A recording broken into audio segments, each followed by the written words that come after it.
So, I've tried before, dahil nga diba, naloko na ako. I gave them a second chance.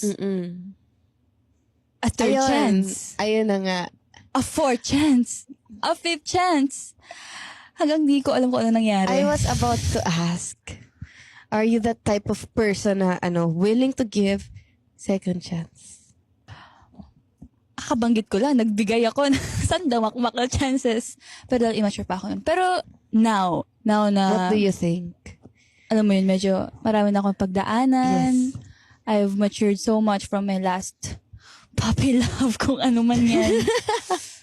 For me, it depends on the situation. Same. Parang, I can give you a second chance if I can feel na you're genuine enough, na you really want to make our relationship work, or if you really want to make yourself better, to be a better man. If ramdam ko yun, if I see potential in you, Yes. why not give you a second chance? Kasi tao rin tayo, people make mistakes.